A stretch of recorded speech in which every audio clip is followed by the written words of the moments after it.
Dans cette vidéo, nous allons voir comment déployer votre site, c'est-à-dire passer de la version de développement, la version locale installée sur votre ordinateur, à la version installée sur votre serveur et liée à votre nom de domaine.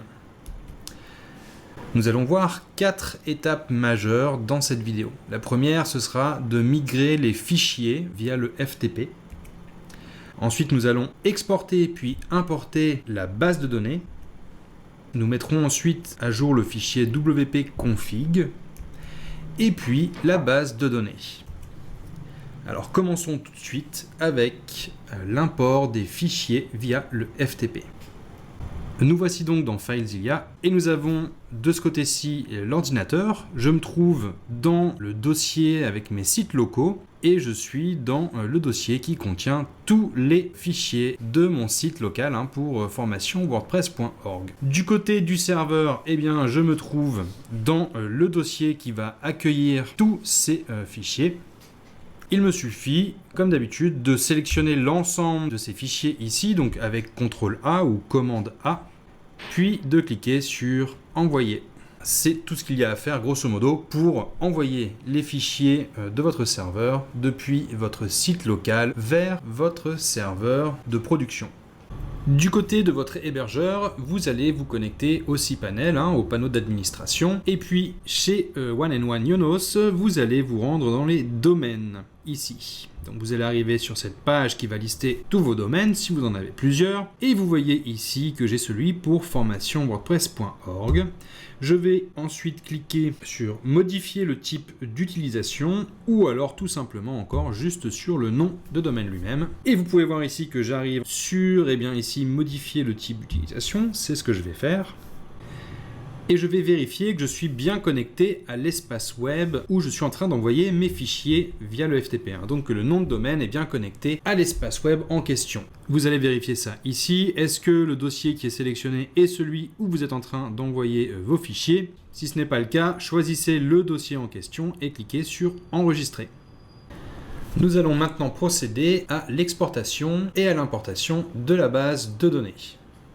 Pour commencer, je vais donc me rendre ici dans Tools et PHPMyAdmin. C'est l'endroit où je vais trouver ma base de données. Voilà, je vois toutes mes tables ici, donc qui composent mon installation de WordPress. Il y en a 57. Je vais cliquer donc sur la première ici, tout en haut, et puis maintenir avec Shift pour toutes les sélectionner. Ou sinon, vous avez ici cette option Check All. Une fois que j'ai fait ça, je vais cliquer ici sur Export. Export méthode, je vais choisir Custom. En dessous, vous allez trouver ici Save Output to a File. Je vais choisir ça. Et dans Compression, je vais choisir gzip. Voilà, ensuite je vais tout en bas, je clique sur Go.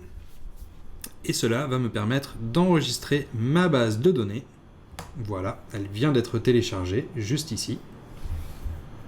Voilà, ça c'était donc pour l'exportation du site local, et je vais maintenant l'importer sur mon hébergement chez One Yonos. Donc, ici, vous vous rendez tout simplement dans l'onglet Hébergement, vous allez arriver sur cette page, où vous pourrez voir notamment vos bases de données. Donc, je vais cliquer ici sur Administrer, et cela va me permettre soit de choisir la base de données, si elle est déjà créée, soit de créer une nouvelle base de données.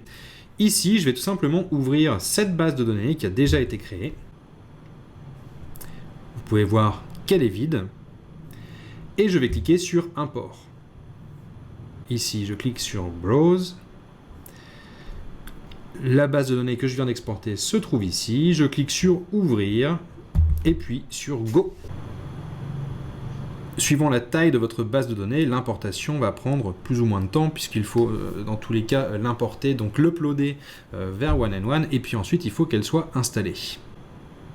Quoi qu'il en soit, une fois installée, votre base de données sera présente en ligne. Passons à la suite. Nous allons commencer par mettre à jour le fichier wp-config.php.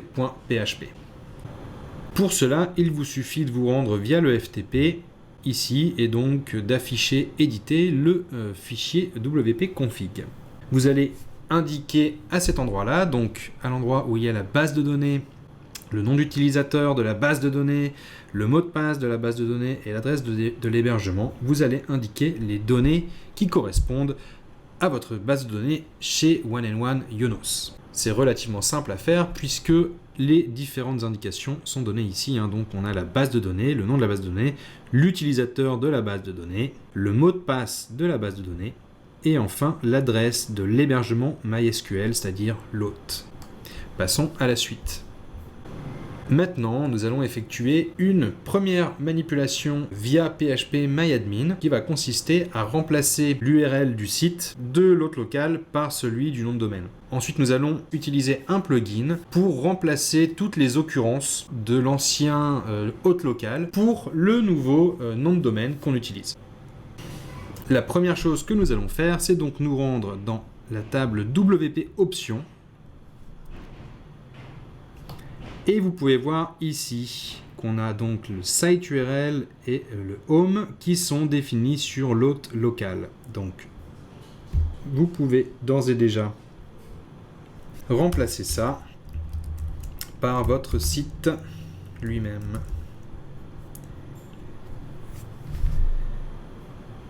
Bon, je vais aussi mettre celui-là. Voilà. Ensuite, ce qu'on va faire, c'est exécuter une requête SQL sur l'ensemble de la base de données et on va le faire avec un plugin qui s'appelle Better Search Replace.